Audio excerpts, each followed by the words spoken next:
I'll be right with you, YouTube. I'm working on uh, getting, uh, let's see, the Instagram ready as well.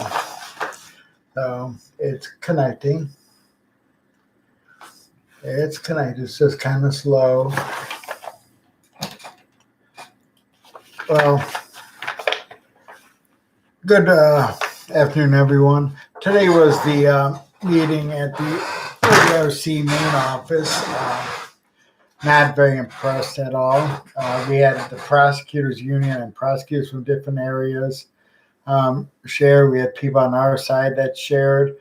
Our side was very well informed.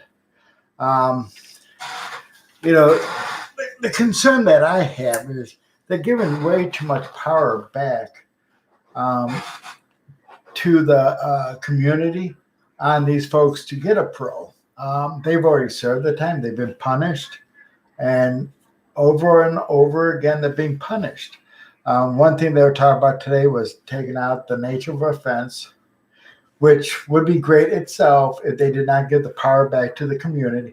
And what is the community? Does that include, is that the news? Is that social media? Is it the residents in the area? It's too vague, and I'm not sure what happened to the transparency that the director was talking about, as well as the governor regarding the parole board. It does not seem to me that there is any transparency.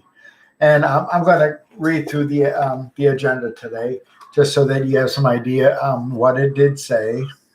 A, an inmate may be released on or about the date of his eligibility for release, unless the parole board, acting pursuant to Rule 5120-1-1-10 of the Administrative Code, determines that he should not be released on such date for one or more of the following reasons. One, there is a substantial reason to believe that the inmate will engage in further criminal conduct, or that the inmate will not conform to such conditions of the release as may be established under the 5120-1-1-12 of the Administrative Code. Now, that one kind of is funny, because how can they determine if a guy is going to follow rules? This is just something that is really ridiculous. Okay. Number two, there's substantial reason to believe that that the release of the inmate would not further the interests of justice, nor be consistent with the welfare and security of society. Three, there's a substantial reason to believe that due to serious infractions of Rule 5120-9-06 of the Administrative Code, the release of the inmate would not act as a deterrent to the inmate or to other institutionalized inmates from violating institutional rules and regulations. Four, there is a need for additional information upon which you make a release decision. B, excluding documents related to the filing of a grievance under Rule 5120-9-31 of the Administrative Code. In considering the release of inmates, the parole board shall consider any relevant information concerning the inmate, or as may reasonably be available, including the following.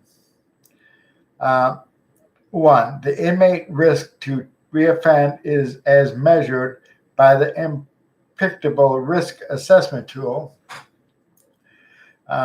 Two, inmates' criminal history and community supervision history, including but not limited to the unique factors of the offenses of convictions, whether the inmate's criminal history demonstrates early onset with a pattern of increasing severity, whether the inmate's criminal behavior is increasing in frequency, and the duration of time that the inmate has been able to successfully complete on supervision. In evaluating an inmate's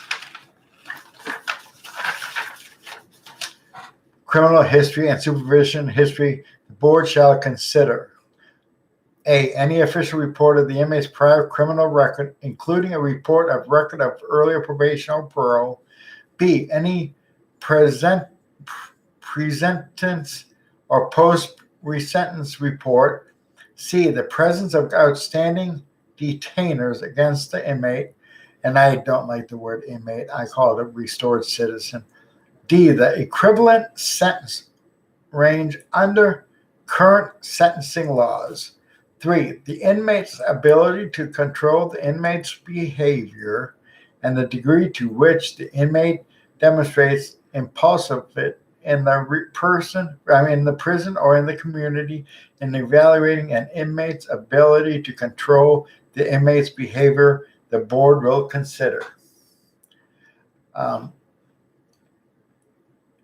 A, any reports of physical, mental, or psychiatric examinations of the inmate. B, any reports prepared by any departments of rehabilitation correction staff under relating to the inmate's personality and social history.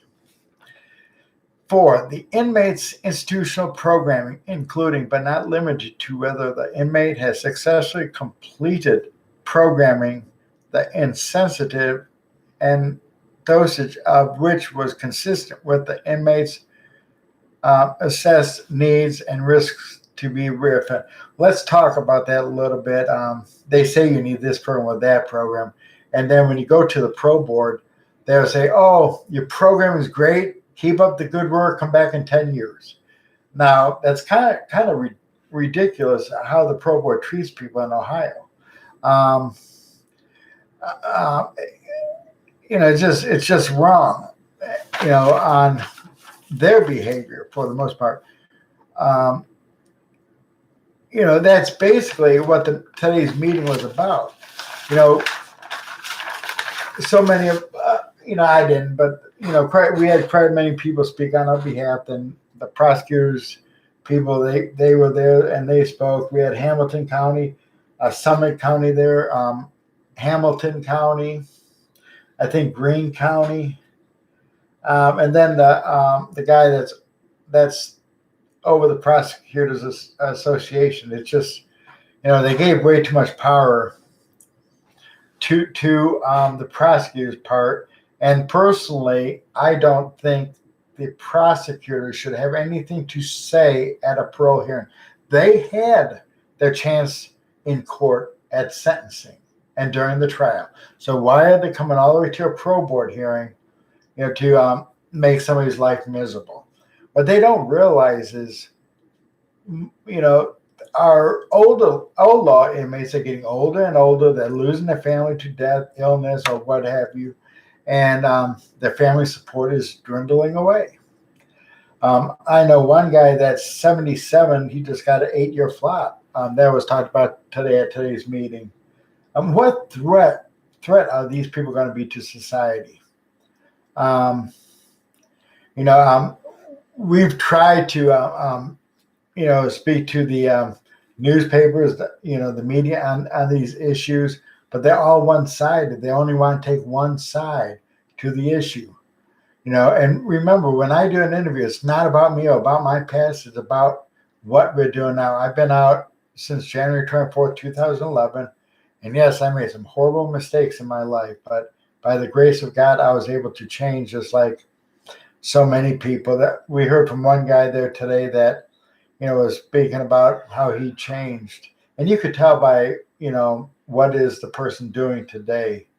I've known some people that came out that became very successful, started their own businesses, and, have, $200,000-$300,000 homes, but they worked for it. So I personally believe most people can change if they choose to want to. And those that don't are just not ready to change. And they do need to start being there until they're ready. When a judge sentences you to 15 to life, it would be hard for me to believe the judge wanted you to max out, because why would the 15 be there? And what are they doing to help these folks find housing when they get released? Collier County, Franklin County, Butler, Greene County, Hamilton County, Summit. we need to find these people housing. And then we need to help them find employment.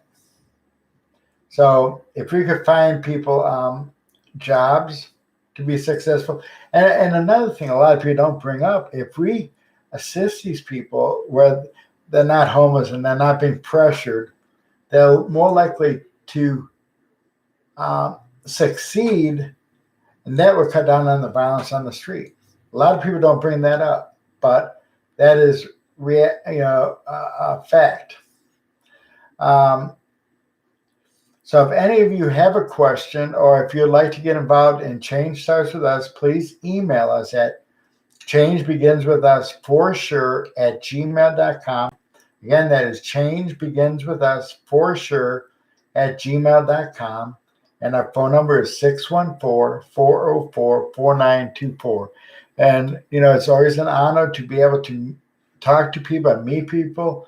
At today's meeting, I don't recognize a lot of the people, but they knew who I was and they came up and talked to me. It was really nice to hear from people, and then remember, we have an auction coming up this weekend at 946 Parsons Avenue, Columbus, Ohio, 43206 from 1:30 to 4:30.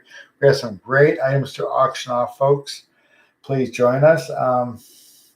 We have a baseball night out in May. I'll give you more information on that as we get it. We have a wrongful conviction conference on August 29th at the United Methodist Church for All People in Columbus. We do have a flyer for these events. If you email us at changebeginswithus4sure@gmail.com, we will send you a flyer for these events. And if your church would like us to come in and speak with them, we'd love the opportunity. Remember, we're about change, and we believe people can change. Everybody have a great, great day. Okay, everybody, thank you.